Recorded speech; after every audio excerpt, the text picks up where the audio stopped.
The national debt is an extremely serious issue. It has just soared to an all-time high record of $34 trillion, and it hasn't stopped. Every quarter it hits a new record.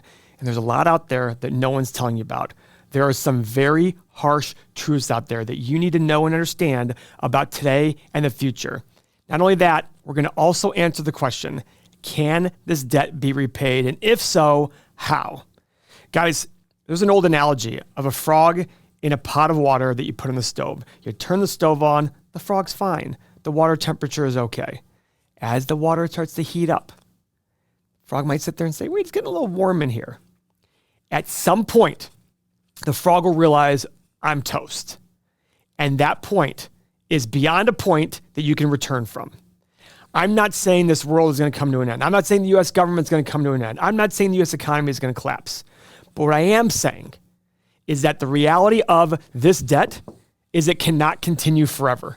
At some point, we have to realize that we might be the frog in that water. Are we in the early stages of it? Later stages of it? I don't know. But the point is, we have to be aware that this could very well be happening to us.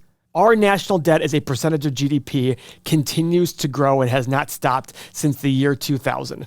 So how did we get to this point exactly? Well, guys, it starts with, let's just borrow a little here, let's borrow a little there, and we sit there and say, okay, this is fine. Remember, there is something to be said for what's called deficit spending, which is you spend more than you bring in.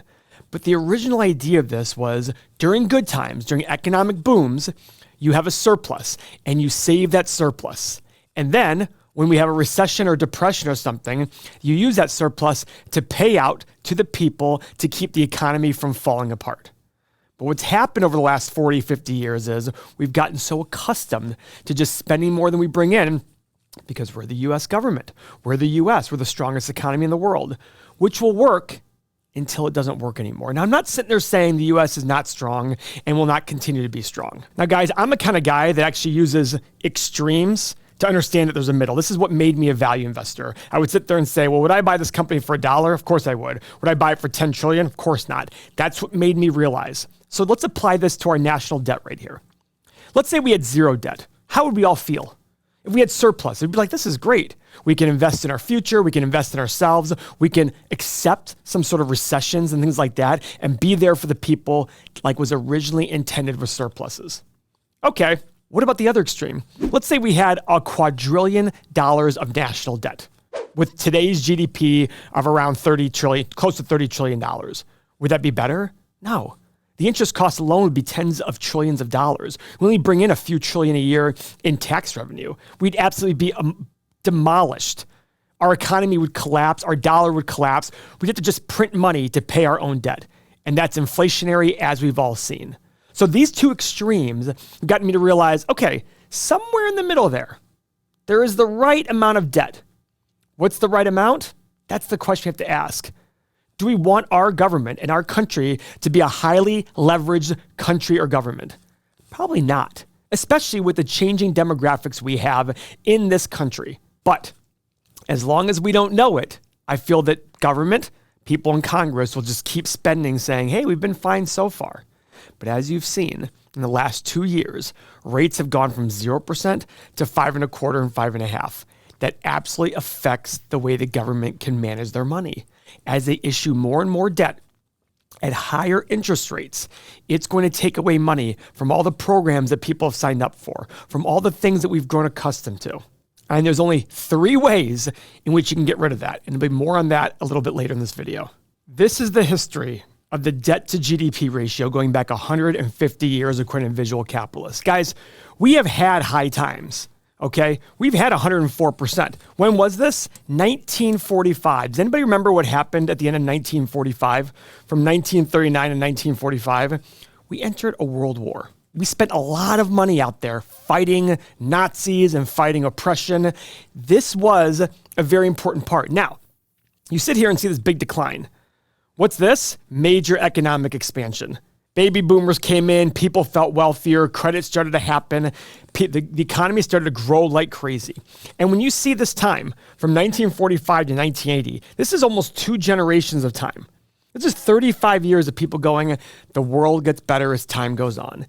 And then we started cutting taxes, and spending more money. It's not just the cutting taxes that sucked. It was the spending more money. When you spend more money, this is what happens. Now, what happened from the mid-90s to the end of 2000? We actually had surplus. For the first time since like 1980, we had surpluses. What does that mean? We brought in more tax revenue than we spent. But why was this? Again, major economic expansion. Major economic expansion, okay? And since then, we have just spent like crazy. This has been insane all the way to COVID. It has gotten to be nosebleed levels of spending. But if you also recall, from 1980, what happened to interest rates? They went down. So as interest rates are going down, the government's saying, oh, we can borrow more money. Our interest costs are decreasing. We can borrow more money. We can borrow more money. Guys, we got from 15% here all the way down to 0% here. Well, yeah, at 0%, borrow tons of money. But eventually you have to refinance that debt. The average national debt is between 5 and 6 years. So when this starts to get refinanced in a few years, what's going to happen to our interest costs? Just like a company, just like you at home. If all of a sudden you borrowed on your house on a 5-year term, at the end of 5 years, if all of a sudden interest rates have skyrocketed, what's happening to your interest payments on your house? They're going to skyrocket as well. Now, if you see, though, we've had a little flat line on the GDP numbers. Even though our debt is going up, GDP is going up as well. Why? Inflation. Inflation helps this debt to GDP number immensely. For example, if we had 100% inflation hypothetically tomorrow and GDP just doubled because it's nominal inflation, it's nominal GDP reacting to inflation, this 98% would fall to 49%, right? And all of a sudden we're like, hey, we're good. We're back. We're back to right before World War II. A little bit higher, fine. We can handle that.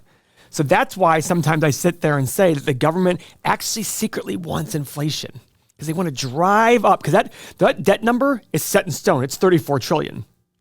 If inflation causes GDP to keep going up and up and up, that 34 trillion, assuming we stop spending more money than we bring in, which hasn't stopped, it can drive down that debt to GDP ratio. Now, the 3 things before I was talking about, how can the debt be repaid? 3 ways, guys. Raise taxes, spend less, or a combination of both. Now, let me ask you this question. Which one do you think is more likely? Is it easier to go to the members of Congress who make their money from getting elected, keeping government big, and getting lobbied to say cut spending? Or is it easier to say, hey, that person over there has got a lot of money, let's go raise their taxes? Of course, the easiest way to do it is to raise taxes. And here's the secret, though, guys.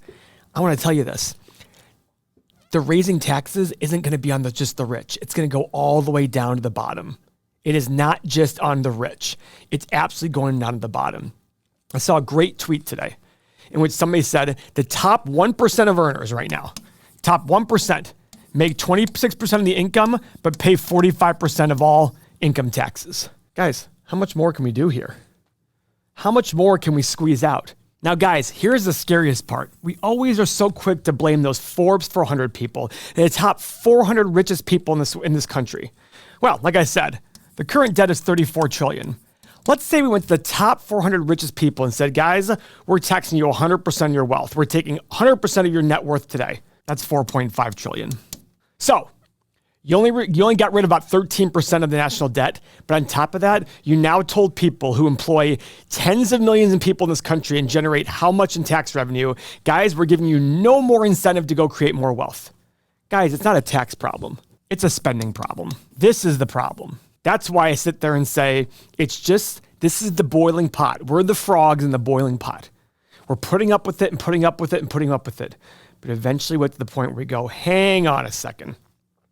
What are we doing here? Can the debt be repaid? Well, of course it can be repaid, but it's not going to happen because we're sitting here and relying on people who sit in Congress and they sit there and say, I want to have this job for a long time. So what am I going to do? I'm going to make the lobbyists happy. If you think your congressperson or your senator cares about you as an individual, sorry, I hate to break it to you. I'm sure there's a few out there who do. But those people in general are going to go to the people who lobby them and say how much money. There's a reason why there are so many wealthy, left-leaning people who still take advantage of every tax loophole hole possible because they want it just as much as you do. So if you're watching this video saying, Paul, why are you getting so political? I get it. It sounds political and it is a sort of political statement, but it's not. What I'm trying to sit there and say is this is just math. At the end of the day, I don't care what your political leanings are. This is just math. If our debt keeps going up and interest rates even stay the same from where they are today, our interest costs are going to skyrocket. This year, our interest costs are expected to go up by hundreds of billions of dollars just by having rates higher. The 90-day Treasury, a mere 2 years ago, paid 0%, and now it's paying 5.25%. So if you have $10 trillion in short-term treasuries, the U.S. government went from paying $0 on it to $525 billion per year. I don't know the exact number, but the point is it's a lot of money, especially considering that the U.S. federal government brings in a few $trillion a year in actual revenue. This is a huge chunk of it out there. As Warren Buffett says, every bubble starts on a good premise. Back here, we had a reason. The economy was struggling here. The government had to step in. It was to avoid disaster. But then it got a little crazy. We had economic booms right here. So that's why the GDP, debt to GDP ratio went down. But guys, I do fear that we've become a country that's too confident in its ability to always be great. We are a great country. We are still the #1 country in the world, in my opinion. As an immigrant, hearing the stories from Iraq, as an immigrant, hearing the stories of what you can do in this country versus other countries. I have people on Twitter telling me, Paul, the disparity between rich and poor is so big. No, it's really not. Is it big? Sure. But in this country, the poor live far better than even Rockefeller, the richest man in the world 120, 130 years ago. That's an incredible attribute. I always tell people, I have a house in Mexico. My family's from Iraq. In Iraq and Mexico, if you see two people on the street, you can tell who's richer or poorer. In the US, a lot of times you can't. You can't tell middle class, upper class a lot of times. That's a great thing.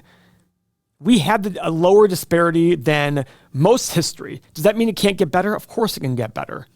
But let's not be the frog in the boiling pot. We have to figure out a way to sit there and cut spending. And for those of you out there, just get used to higher taxes for a while. It'll probably happen. Do I think we're past the point? And do you think I think we're going to have a surplus? Apart from what happened in the late 90s, we're probably not going to have a surplus unless we have some major economic expansion that we weren't banking on. So guys, if you like my thought process on this, here's another video on the 30 stocks that I want to own and my thought process on them. Thank you for your time.